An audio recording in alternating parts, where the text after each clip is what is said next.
Good afternoon, greater Philadelphia area. This is Toole Time Real Estate Radio on WWDB 860 AM.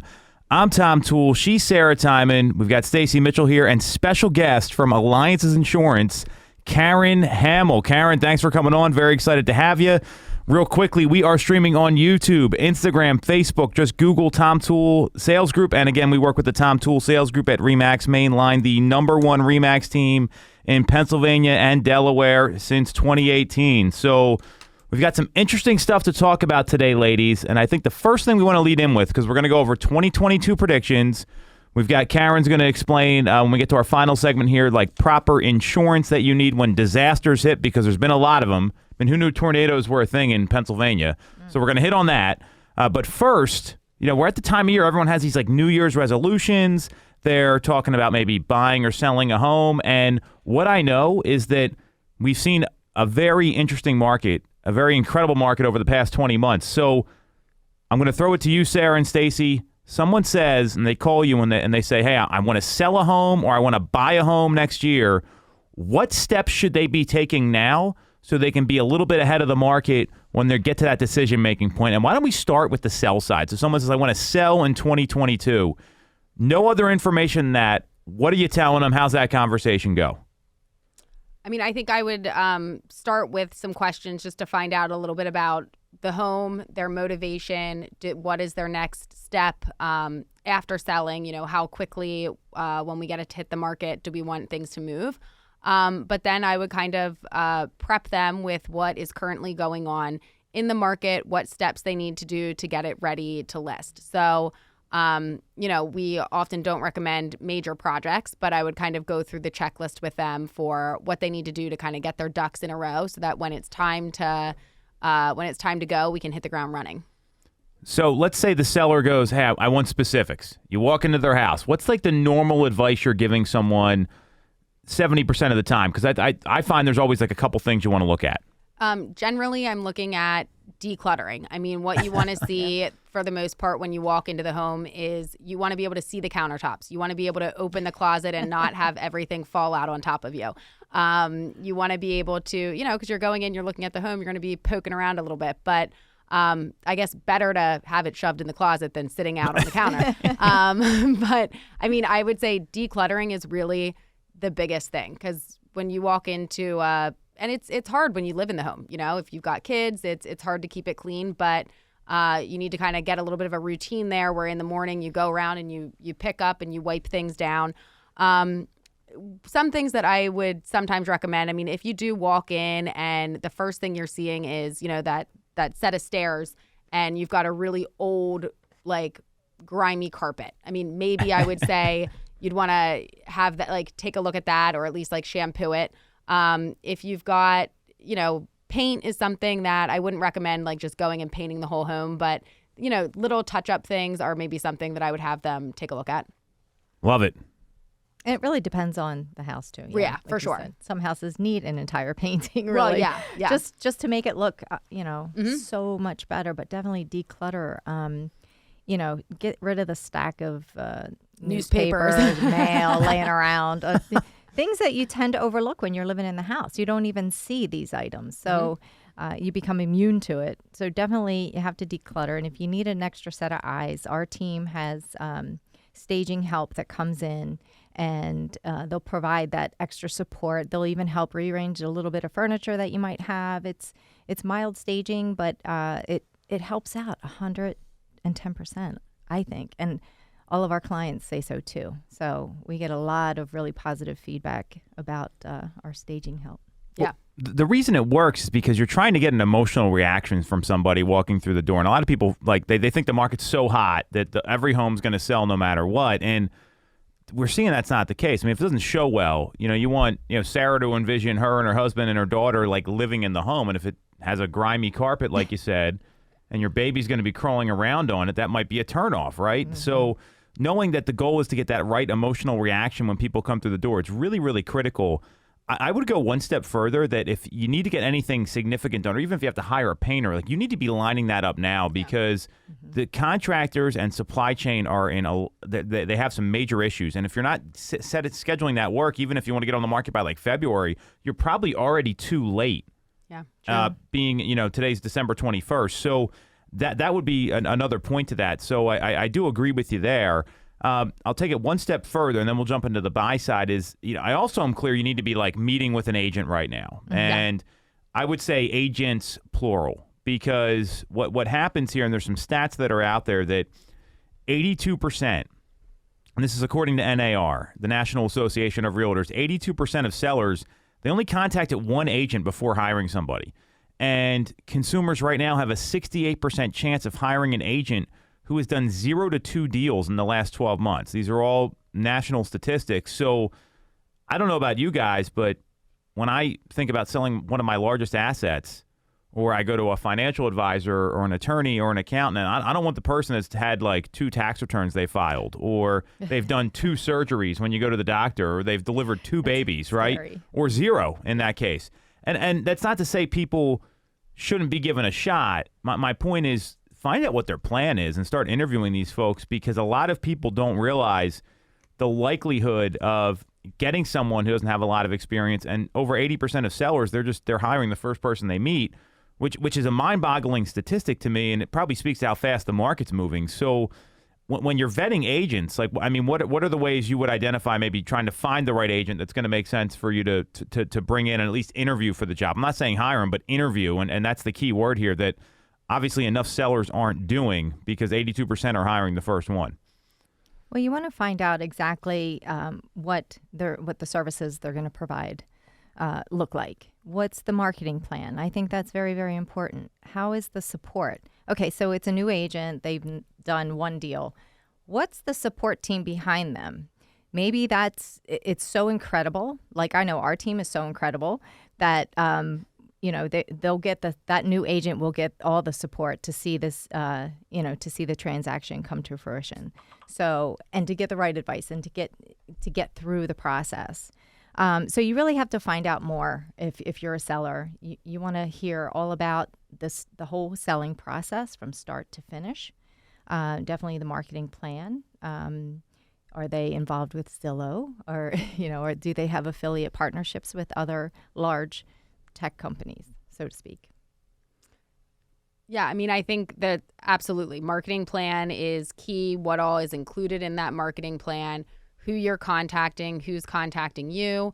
And if this is either your first time selling a home, or if you sold a home many, many years ago, I think I would want to know, what are the different scenarios of how offers come in, what the timeline looks like, and what happens if we don't get an offer right away, or, depending on your situation for, do you need to be out right away? Are you trying to hold on for a higher price? I would want to know scenario wise how we would plan to kind of maneuver through that once we get there, so that you don't have any surprises. I love both of those. What's going to happen, right? What can I expect? Because you talk about having to tidy up the house. That's miserable for a lot of people. You're doing that every day. And also, what the plan looks like. And the third thing I'll add in there is what's their market knowledge? Do they know, do they have all the data? Where are homes trading for? Because a lot of it's surprising how uninformed sellers are sometimes, especially you mentioned they haven't sold a home in 10 or 15 years. They may have no idea what's going on. A lot of people don't pay attention to real estate until they're actually in that decision-making process, which is maybe 5 to 6% of the population at any given time. So how are they going to analyze the property? Are they able to talk about the sales in the area, all those sort of things? So I love all that. And there's one thing we missed, probably the most important. Where are they moving to once they sell, right? What's their plan? And more importantly, you're a seller. What is your plan? What if you can't find you have to buy another home. What if you can't find another home? What's your plan B? Do you have another place you can go? Can you move in with a relative? I know I personally would never do that, but that doesn't mean that that's everybody else. But some people, we've had people that have had to do that, right? Yes. Are you willing to go to temporary housing? These are all things that are there. Or are you able to buy before you sell? And how are we going to navigate all that? And so having an understanding of what to expect, but also what to expect, where we're going, is really important. And I'm clear, if you consider all those things, and it doesn't take a lot of time to think about all this, and this is what a lot of folks don't get. This can be a single meeting with an agent in 45 to 60 minutes, and you can get a lot of answers here. It can be a phone call to start. It could be a Zoom call, and that's where, if you're thinking about making that move, a little bit of prep is going to go a long way, because when you have a seller that wants to move and they want to listen next week or two and they don't have these things answered, how does that go for you guys? Right. I feel like that's where you run into problems. So it's good to outline that and to get expectations, out there from the get-go, so that, it is an emotional process. So as you're kind of working through it, you can kind of go back to all right, let's go back to when we talked about this already. And it's great if you already had that conversation.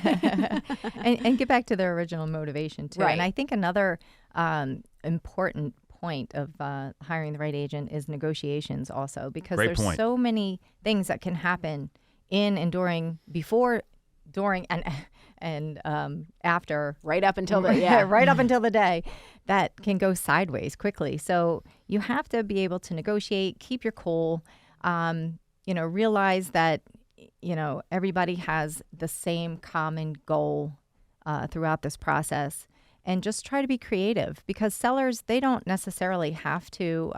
There's other ways.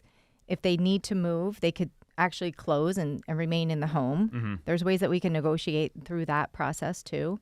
You can set up the listing to state that, closing upon sellers finding suitable housing. There's so many things that you can do to customize for each particular situation. So if you have good negotiation skills, I think it goes a long, long way to getting to the finish line. Absolutely. And it's always helpful as offers start coming in or as agents call, letting them know what you need out of that might not be price related, but great point. In the terms, letting them in on this is what we're looking for, because sometimes then they'll put that into the offer. Right. And again, it's the expectations from the very start. Well, and we talked about prep work on the client side. It's prep work on the agent side. Is your agent going to prep? Because there's so many agents that they wake up, they don't know what the heck is going on. They're just kind of going through their day, and they have no idea what they're doing. And that's where it can hurt the decision-making process, which is a great point. So we hit on a lot there with the seller side. Let's talk about the buyer side. And there was an interesting article that came out from Michelle Fox at CNBC that said, here's the things you want to do if you're thinking about buying a home. And it when I read the article, it sounded a lot like she was talking about first-time buyers, and which is pretty relevant given the millennial demand that's coming to the market and how many millennials are coming to the market. And this is historic, a number of buyers that are looking to get into their first home, and they're kind of bypassing that typical first-time home buyer property and sometimes going into the mid-level or the move-up. So I read through the article, and to give a stat here, I'm going to reiterate what I said earlier, which is 73% of buyers, they're hiring the first agent they meet with. So again, if you're a buyer, I'd be interviewing the agent, have someone walk you through the process. I mean, I know this doesn't happen with us, but there's so many people we run into that said, yeah, I just went out and looked at homes and I didn't really know what to do when I found one I liked, and I had no idea I needed a pre-approval or a check for deposit money and all these different things. So make sure whoever, not to belabor the point, make sure whoever you're talking to is walking you through the process. And this is a question I would hope that every agent is asking. And if they're not asking it and you're a buyer, go find somebody else. Has anyone taken the time to show you how the process works? Because even if you bought a home 5 years ago, it's a little different. It's different. I mean, the market's different. The market's changed. So, no, I mean, look at these numbers here are staggering. 73% of buyers, 82% of sellers, they hire the first agent they meet with. Wow. So, I mean, I would just encourage everyone out there, talk to agents, plural. Now let's get into the article. So tell me what you think about this. They listed a couple things here, and we hit on a few of them. So here's what she recommended. Get a realtor was number one. Contact a mortgage lender, number two. Explore your down payment options. Enter the market now. I mean, those were really the four things that she talked about here. So what's the most important? Obviously, I think we all advocate getting a realtor. I don't think we need to go through that one. We hit on that a lot. But let's talk about the other three. I mean, what are you advising buyers to do? They call you and they say, hey, I want to buy a home in 2022. What do I do, Stacy? What do I do, Sarah? Well, I think definitely getting with a lender is first and foremost very, very important, because you have to find out, first of all, if you qualify. Secondly, what is going to be your price point? What's your purchasing power?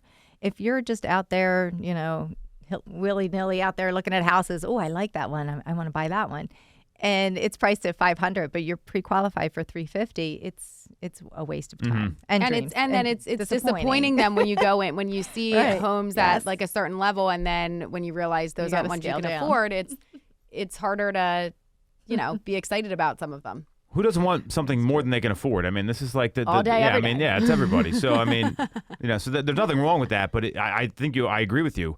That's hard to get over. Then you keep thinking about the home that's $150K above your budget. Great point. Right. So we have to be realistic in what we're looking for and not waste time, especially in this type of market. So get with a lender. Shop around. I think find out who's going to offer you the best program. There's so many programs out there. And they'll go over all that information. That's their expertise. That's what I tell everybody when they start asking me questions about what they qualify for. You have to talk to the lender. That's their forte. I'll help you get the house. That's my specialty. Yep. Get to the lender. Yep. Yeah, and I think, after talking to the lender and going through that information with them and finding out what you're pre-qualified for, then taking a look at it and really going through your own budget, because you may be qualified for more than what you and your lifestyle would have you wanting to spend per month. So give yourself enough time there where you're not just like, all right, I got pre-qualified and I saw this house that I like and we have to get the offer in today, and you didn't really get a chance to like factor in what all of, other expenses may be. So I'd say absolutely. Talk to the lender right away, because that's going to give you a lot of information and give yourself a little bit of time to think through it.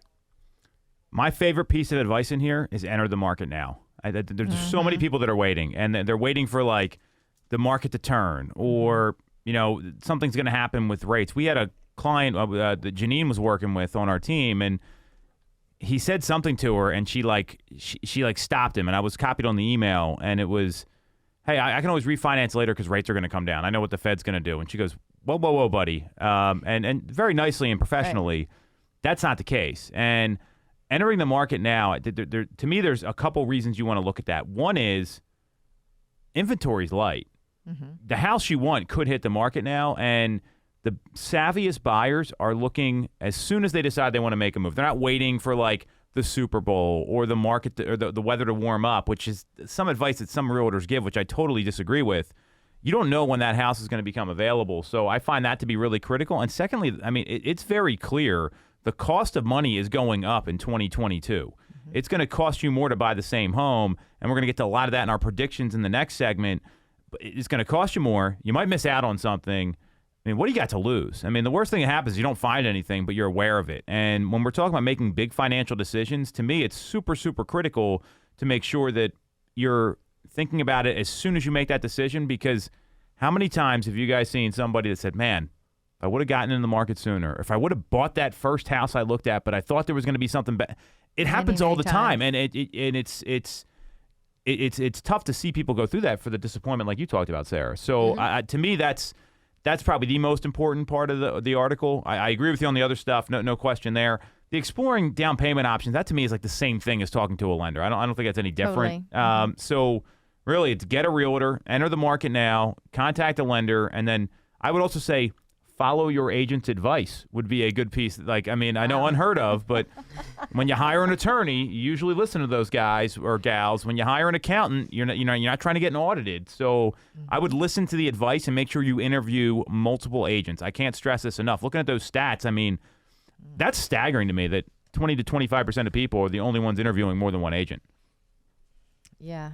It really is, because there's so much information, especially prior to, even signing any type of document.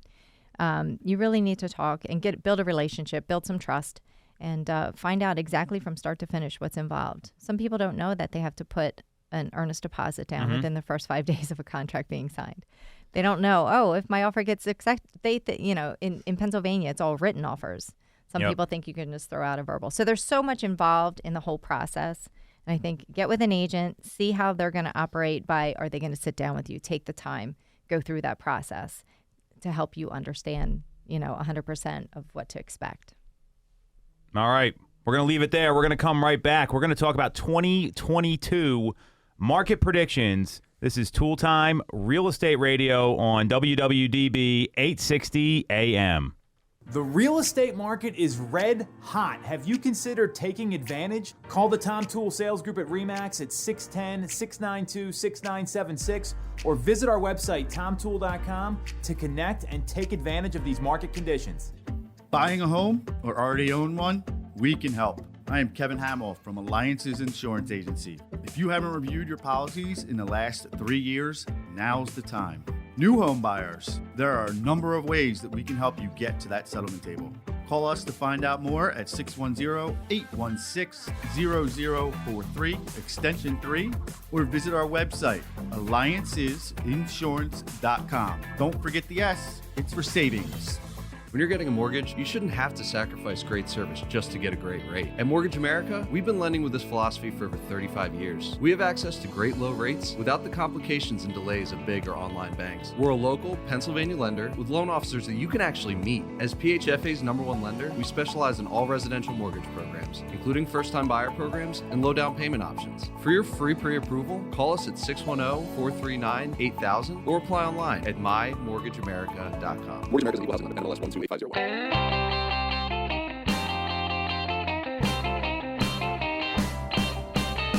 This is Tom Toole with RE/MAX Mainline and the Tom Toole Sales Group, wishing everyone a happy Festivus, a great holiday season, and a prosperous 2022. We'll catch you on the flip side.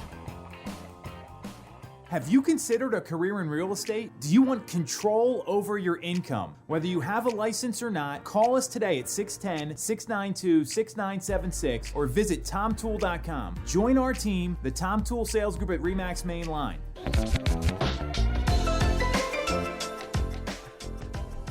Welcome back to Toole Time Real Estate Radio on WWDB 860 AM. I'm Tom Toole. She's Stacy Mitchell. Special guest Karen Hamill in the house from Alliances Insurance. We're going to get to her in a bit. And we've got Sarah Timon as well. And we are streaming live on YouTube, Instagram, and Facebook. Just Google Tom Toole Sales Group. And we work with the Tom Toole Sales Group at RE/MAX Mainline, the #1 RE/MAX team in Pennsylvania and Delaware since 2018. So this is one of my favorite segments that we do all year, which is the 2022 predictions. And I'd love to say we prepped enough to go back and see what we predicted in 2021, Sarah, but I don't have the notes. We didn't look at the show, so we're just going to jump right in to what's happening in 2022. So before the show, Sarah and Stacy and I each came up with 3 predictions. We're going to run through a couple of them one at a time here and talk about them. And I'll lead with the predictions, then we can kick it to some discussion. So the first one, I thought this was one of my favorites. So Sarah predicts that appraisals are going to be less of an issue as comparable sales will be available from purchases over the last 18 months. What do you think, Stacy? Sarah, how'd you come up with it? So, I mean, I feel like earlier on, we did have a lot of issues where, you had to offer kind of to make up the difference if it didn't appraise. And it does take a few months for all of the comparables to get in the system there and to be able to be utilized as you're looking at pricing and looking at the appraisals. So I think that now we have reached a point where a lot of them have come through. I personally have had a couple recently that, the appraisal came in right where we needed it to, and had this happened, I'm not sure exactly how long before, but maybe even six months before, I don't know that we would have gotten that number. Love it. Stacy, do you agree, disagree? No, I totally agree. It's been shifting. I've been noticing that, the comps are pretty much on point and the appraisals have been coming in well as of lately. So I agree 100%. Next year, it's going to even be better. So I also agree. I love this prediction because it shows a lot of market knowledge. And what's clear is, in 2020, the market was going so fast. I mean, you were seeing like 1-2% appreciation in a 30-day period. Here's what people don't realize. Most settlements are 60 to 90 days. So all of a sudden it's like 6 to 10%. At one point in 2020, we saw like a 10% jump in prices from especially like May, June, July, when we came out of the pandemic and shutdown, where things are selling so fast and so quickly. So the data set is a lot better. And I love that you said it's going to be less of an issue because there's always going to be those homes that like push the envelope a bit. So it's not totally eliminating it, but there was a point where it was like every home wasn't appraising. Right. I wouldn't say every, but it's a good 75%. So great prediction, Sarah. Love that one. So Stacy, yours, the first one we're going to go to on yours is aging out of agents will continue, especially as tech becomes more and more a necessity, if not already. Can you explain that a little bit? I know what you mean because I'm in the industry, but for the people listening, what's an aging out agent? What does that mean? Aging out agents. So there's a lot of people in the industry that have been in it for a very long time, 30 to 40 years. And during the time, especially the most recent 10 to 20 years, tech has become an invaluable part and systems throughout this process. Some of the agents have not conformed, and they're not comfortable using technology, whether it be... Give us some examples. Utilizing .loop, that's an electronic document processing website that we use. So it prepares all our documents for signature. You can sign everything electronically, which is so streamlined and smooth, and it's just amazing. So sometimes you'll get offers come in or if your offers go out, they'll be working just on, I think they call them wet signatures. Isn't that what they call them? Did you know that term, Sarah? No, I've never heard that before. That's because we use electronic signatures for all ours. Oh, and for the most part. I love my signature in .loop. Like, I wish that was my real signature. Like, I'm going to have to check this out after the show. Mine looks like a child wrote it with like a crayon or something. So I think there are a segment of population of agents out there that are just not savvy in tech, and it just kind of renders you obsolete. If you're one of the agents and you have a flip phone and you have to go back to the office to process and fax your documents, it's going to make it very, very difficult going forward.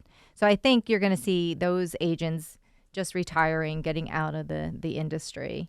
But then you always have your new set of agents coming in. All right. So do you agree, disagree, Sarah? Tell us what you think.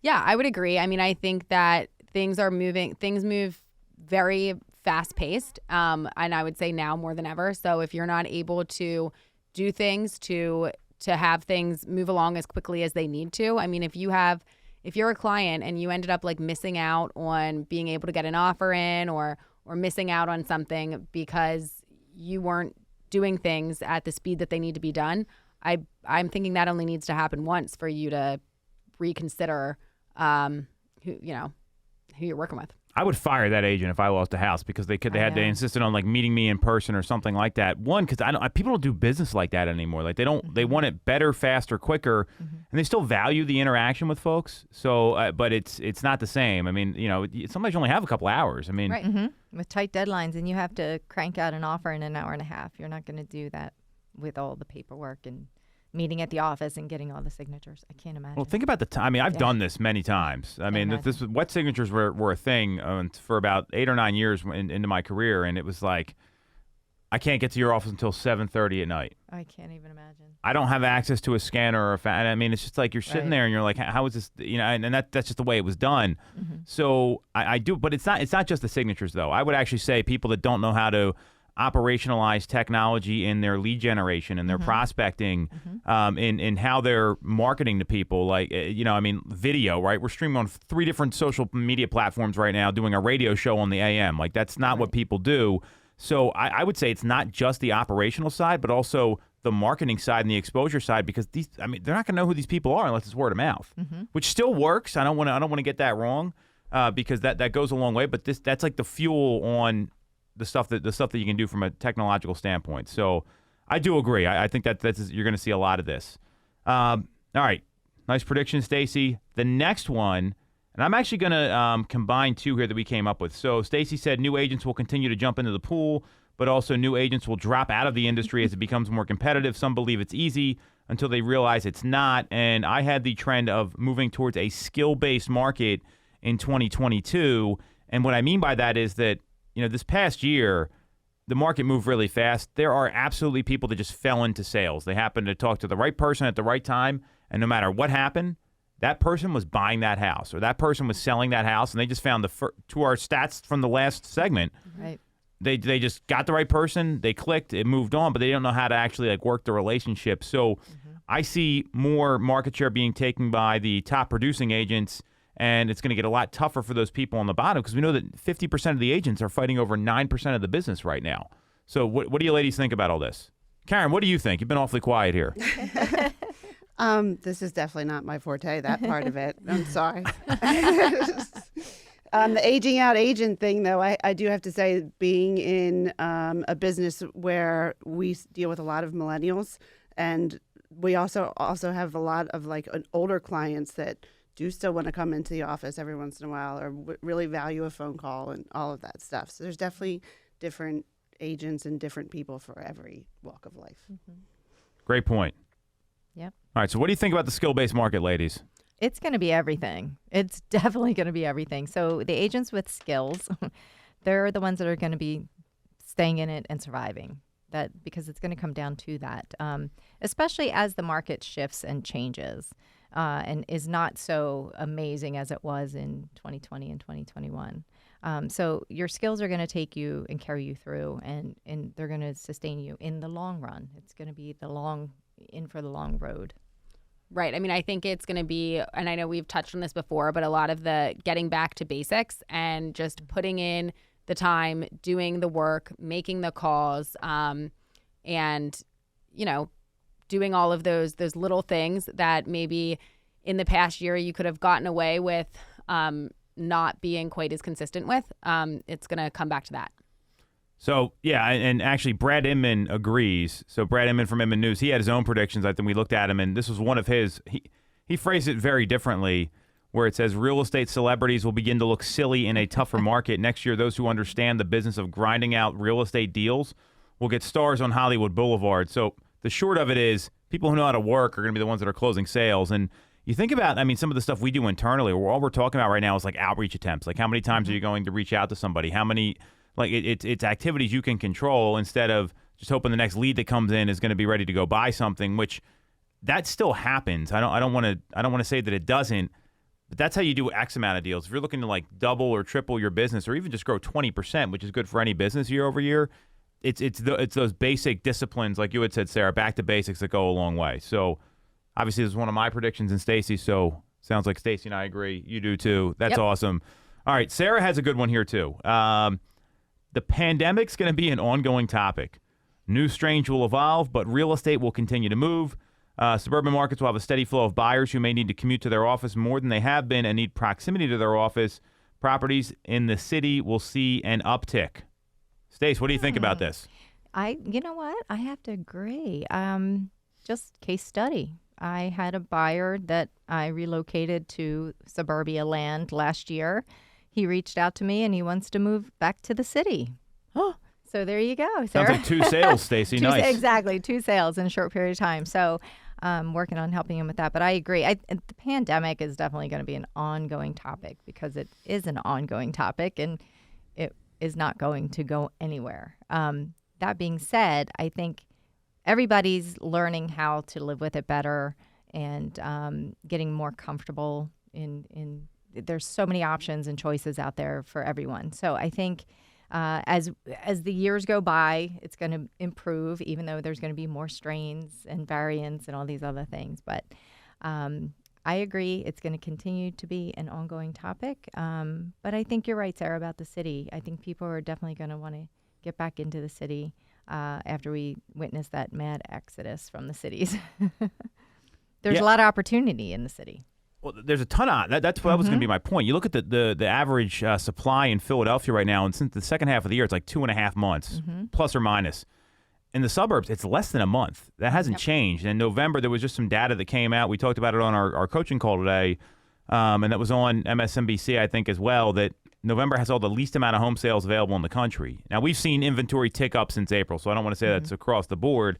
And in the city, there is a lot of opportunity because there's homes that are sitting on the market a little longer. Yep. And you think about where the most buyers are coming from. If it's millennial buyers and they don't have kids and they don't have a family or a household, they're going to be, they're going to be interested in that sort of thing where they can live somewhere 5-7 years, build some equity, and then make that move to the suburbs. So I do see that. And I think the other thing, the factor here too, is that what we're seeing with the pandemic is that a lot of people are much more willing to live with it than they have been. I think there's probably going to be like 10 more variants over the next 12 months. I mean, but that's what a virus is supposed to do. Yep. So, it's not. And if we learned anything from the past, I would say 2 years at this point. It's really been 21 months because March is when everything kind of happened. We were selling homes on like iPhones when we couldn't go anywhere. Like that happened. It was real. People were just buying because they had to buy. Nothing has slowed down the real estate market related to the pandemic, except the governor of Pennsylvania. That's the only thing that stopped it. So besides him, and now that power's been taken away, that like the state voted for that, Right. I don't see anything slowing it down. So I think this is a great point of view, and it's 100% spot on. I think the caveat here, and we got a couple more we'll go through, is we'll see how these play out. These are just predictions. Let's hope they're all right. I mean, but we'll revisit them. We'll make sure to take notes. We'll keep this next year. So when we have this show again in 12 months, we'll be talking about it. All right, next topic here. So, I think Stacey, we'll hit on this quickly. Stacey said, as the stock market becomes more bearish in 2022, the market will once again become the strong pillar of the economy, enticing more investors or luring back investors who took a back seat the past year as a place for their money. What do you think about? Are you guys seeing investors coming back into the market now? Stacey, it's your prediction. So, Sarah, do you think that's something that's accurate, or tell us more about that? Yeah, no, I agree with that. I think that there's absolutely some people that were kind of taking the back seat there, kind of wanted to see how things were moving along, and now they're ready to get out there and make their move. So I also agree with this wholeheartedly, because what I saw happen is a lot of investors like cashed out over the past 21 months. And there's also a lot of people that want to invest in real estate because they're not comfortable with the market. They're worried about the volatility. Mm-hmm. They don't believe in crypto and NFTs, which there's a lot of people investing in those right now. I think you have to acknowledge that. I don't think that's going anywhere, considering the Staples Center in LA is now the Crypto.com Center. The Sixers have a Crypto.com advertising patch on their jersey. Like, this is not just like, oh, Bitcoin, whatever. And we did a story about Jim Cramer paying off his house with Bitcoin. So, but there are people that want. And like, you think about the metaverse, there's stories about like $4 million plots of land selling in the metaverse. Is that wild? You know what's going to be more valuable? I'm going to buy some land in the metaverse. Actual real estate is going to be more valuable. Like the real estate. Like the metaverse, who knows what's going to happen? I'm clear that's going to be great for real estate. Mm-hmm. And if you can get something that's going to cash flow, and the people that wanted to invest the past 2 years but didn't want to get involved in this, in how incredible the market is, or the cash flow is a little whacked out, now they're going to start to see some opportunities. So I agree with this wholeheartedly. I think it's a great observation, Stace. All right, we got one more here. Actually, we got two more we'll cover. So, and Sarah, we kind of had the same thing. So I'll let you explain it here. My prediction was a lot shorter than yours. Mine said mortgage rates are going to go up. Yep. And yours was much more intuitive. So with interest rates rising in 2022, buyers are going to have less buying power. And for the people that search throughout 2021, they'll realize that they're going to be paying more for less house. For new buyers hitting the market, they could still capture a strong rate, a low rate, and feel good about it because they will not be comparing it to what they missed on. Stace, what do you think? Yeah. Yeah, I agree with this 100%. Just because we both have had clients that missed out, or for whatever reason backed out of deals, and they should have stuck in there because they're realizing now that they would have already been moved in. They would be set in their mortgage payment. They wouldn't have to worry about the rising interest rates. And that house that they could have closed on already, they might not be able to afford it once the rates tick up. It could put them out of their price point there. So I think that this is 100% real. And I think that buyers, if you're considering, you have to get into the market as like ASAP before the interest rates tick up. I mean, they're still historically low, but if you have, it's the opportunity. Now is the time. See, and I think you bring up a good point that, some buyers, they just don't know what they don't know. And that's where it's our job to inform these people. I mean, that's one of the cool things about this show is we talk about this literally like every week. Like, talk to somebody. If you're thinking about it, even if it's 12 months from now, start having the conversations now so you can be ready, because that's where a lot of people miss out. And Sarah, what I love about your prediction is it's like the fear of missing out, right? The comparison. Yeah. And those people just didn't miss out on a house and a lower rate. They missed out on a ton of equity. Yeah. So instead of feeling bad about yourself, make a decision that you're not going to be part of that, because that leads into the last prediction I had, which is there's no housing bubble coming. Right. Prices are still going to keep going up. Inventory is going to creep up a little bit, but not much. And all the economists out there, we had David Childers on from Keeping Current Matters. You look at Fannie Mae predictions, Lawrence Yun. Everyone's saying prices are going to be up 4 to 6% this year, at least, if not more. So that tells me that don't lose out on that equity. Don't pay more for the same house, or don't pay more for less. I mean, I never want to be in that situation. That sounds horrible. So, talk to somebody and get ahead of it instead of feeling bad about yourself or hesitating. I think that's a phone call can go a long way. And maybe they're not ready. That's okay. But for the people that are or don't know, that's where it's really critical to get informed. 100%. Excellent predictions, ladies. We're going to take a quick break. We're going to come back. We're going to talk about Karen Hamill, Alliances Insurances. Their tagline is review before you renew. We're going to talk about what that means because I think a lot of people don't get that.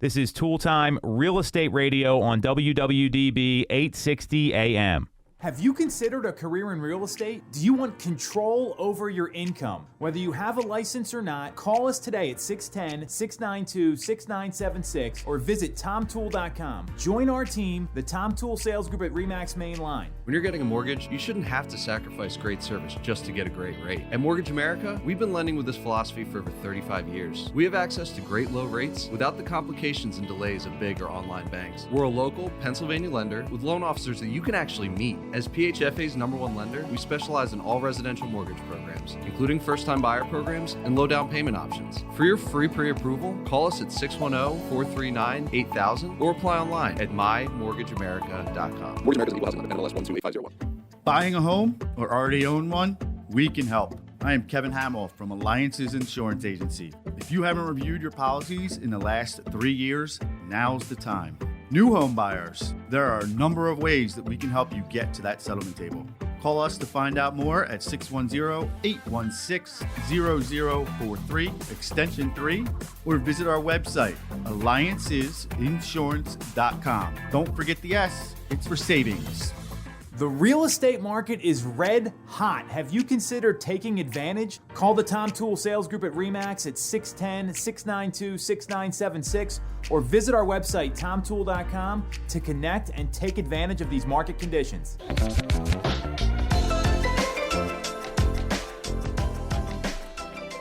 All right. Welcome back to Toole Time Real Estate Radio on WWDB 860 AM. I'm Tom Toole. She's Sarah Timon. She's Stacy Mitchell, and we are here to talk about Alliances Insurance, what I would say is probably the best insurance agency in Pennsylvania, and I say that because I'm a customer, not for any other reason besides that. We've got Karen Hamill here. I think you're the brains behind the operation with Kevin. Absolutely. The beauty and the brains. So why don't you tell us a little bit about the company first, and then we can kind of get into some of the stuff you guys do that are a lot different than other insurance agencies. And I know one question Sarah had was really pertinent about natural disasters and getting the right coverage because this is like a new thing. The tornadoes, I mean, I think an earthquake could be next the way things are going. And so that's a really relevant question. But tell us a little bit about your company first, and we'll take it from there. Okay, so we are an independent insurance agency, which means that we work for the client and not just one insurance carrier. And that comes in very handy when it comes to shopping around for rates, taking care of our clients, making sure people are getting the best coverage at the best rates. We have a multitude of carriers for all different kinds of people in all walks of life and all different situations, which is also really helpful. It's once we have somebody that is a client, we take care of them from beginning to end. So what's the benefit of having multiple carriers? Because I mean, we kind of get this stuff because we're all touched by this industry a little bit. But for someone out there that's never bought a home before and never even had to get their own insurance, or on like their parents' policy or something, right. What's the benefit there? Yep, I actually have just was asked this question a bunch of times in the past couple months. The benefit really is that I'm your person. We give everybody our cell phone numbers, and we're always available to say, hey, I just hit my sprinkler system installing my new TV. Do you think I should file a claim? I mean, I could probably handle the damage myself or whatever. Things like that are huge. Or some lady just hit me on 76. Like, what do I do? Like, we get those calls, and I think the perfect thing is that we are the ones who are going to go to bat for you, and we're going to give you the best advice and the best knowledge that we have and make sure if it's right to file a claim or what to do.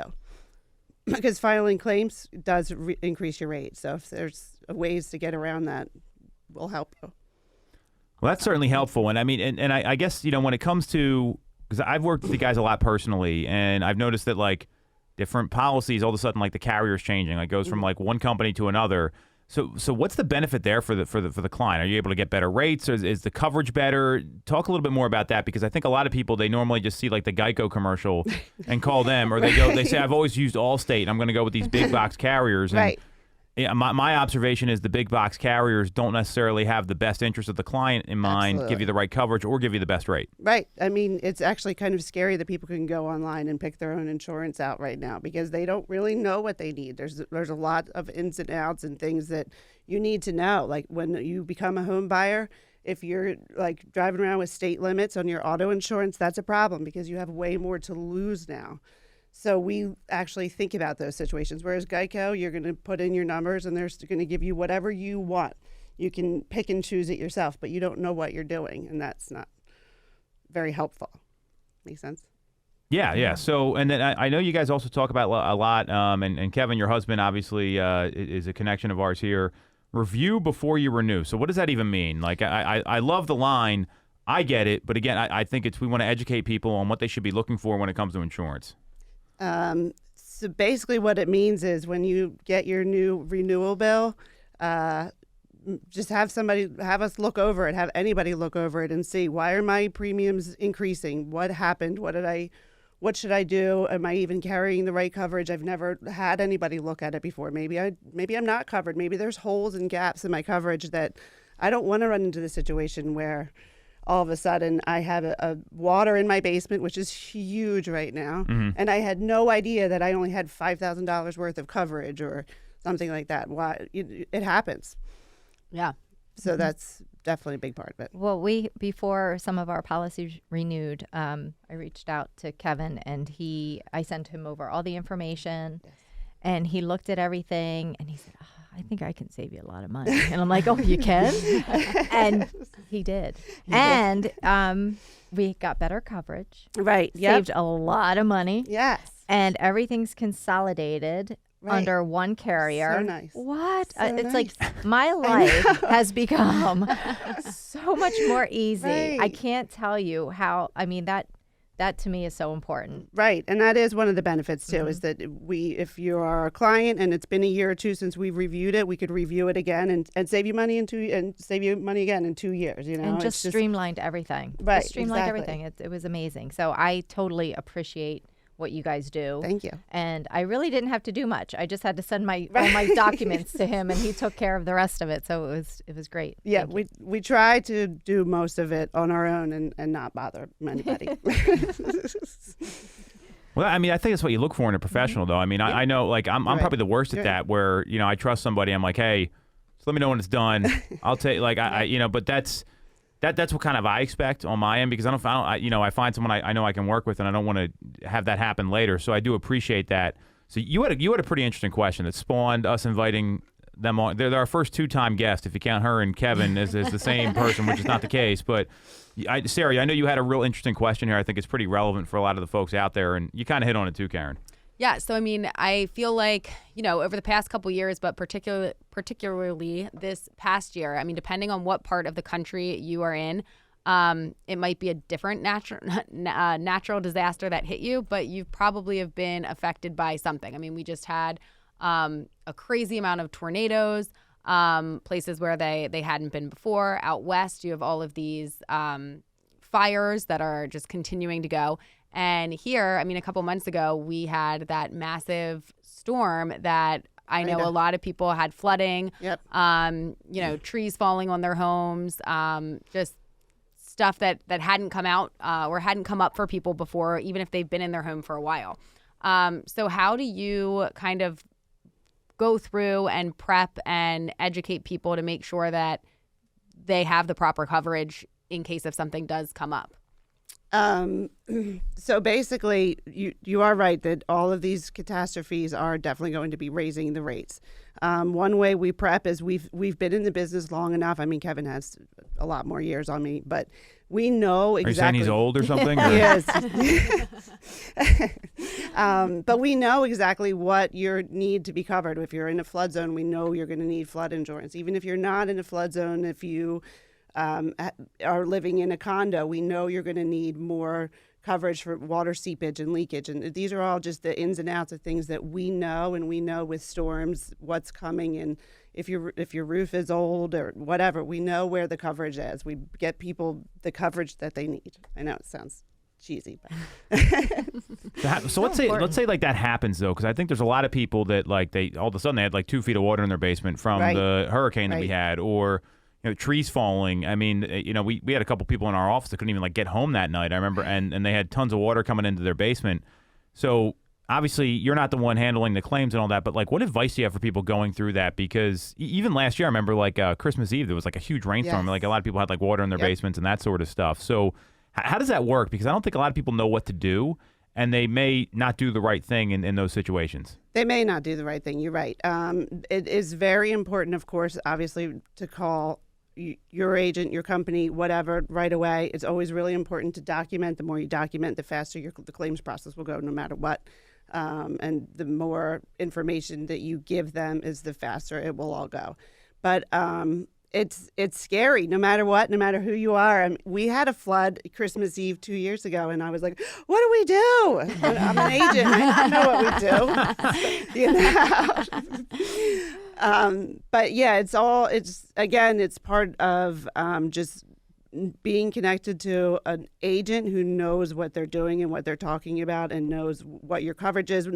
When storms like that happen, our phones are blowing up, and we're like talking to people whose trees went into their garages and their electric is out and this and that, and we're just constantly checking out everybody's coverage, seeing what they can do, what they're covered for, who they should call, where the endorsements are that they needed to have in place, and all of that stuff, if that makes sense. A big thing we are seeing now is people are calling and saying, can I just get flood insurance even if I'm not in a flood zone? Because all of these hurricanes and everything, all of these windstorms, it's causing damage, and people are flooding where they shouldn't be. So can they get flood insurance if they're not in a flood zone? Yep. And it's actually now, ever since October 1st, they started a new flood program, and it's a little bit less expensive. So it's definitely something people should look into. Yeah. Well, when you guys talk about flood insurance too, I know you have the ability to get private flood insurance, which is a little different than FEMA flood insurance. You want to explain that? Because this is something that, like, it's helped me work with some clients before where they had no idea, because some homes, like, you have to get flood insurance. There's no option, especially around here. There's a lot of, Schuylkill River, bodies of water, whatever. And they think they automatically have to pay the FEMA rate. And that can, we talk about affordability in the last segment. Well, the mortgage company's going to make you get that unless you're buying cash. And if you're not getting flood insurance and you're in a flood zone, that's craziness to me. So talk a little bit about the difference, because this is something that I don't think enough people know about. Right. So before 2019, FEMA dominated the market. You could only get FEMA flood insurance.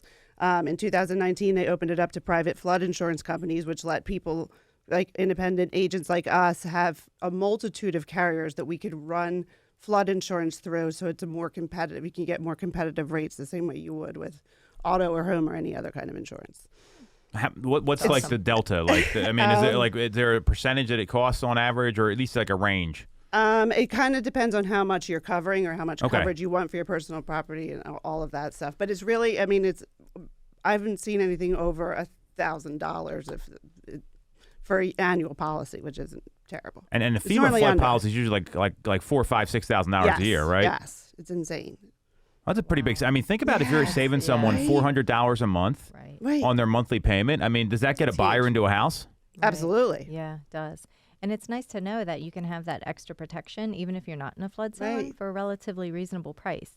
Especially because you don't know where these flash floods are going to come, after we just had the hurricane. Right. So I think that's invaluable right there. Right. Especially for if you say it's about $1,000 a year. Yeah. That's pretty good. Yeah. Yeah, I mean, you spend all of this money on this huge investment, and you want to be able to protect it. Yeah. Well, people never think about this stuff. Like, I mean, I found that insurance is almost a throwaway in the transaction. I mean, what's your observation there? Do people even think about that? I mean, especially like first-time buyers. It's like, oh gosh, that's right, I got to get my insurance. Right. And then they just get any policy just to be able to bring it to closing. So, it's not really on the forefront of which it Right. should be. Like you said, it's like the biggest investment. Mm-hmm. So you should have the proper coverage.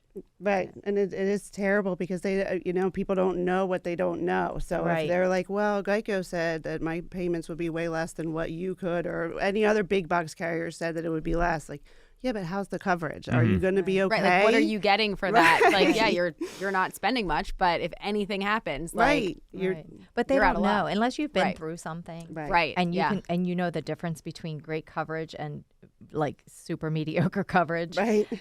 Then you really don't know. And the last thing you want is to have that situation and find out that you don't have enough coverage. Right, And then you're paying for that. You're Right. ultimately it's coming out of your pocket. right, Anyway. right.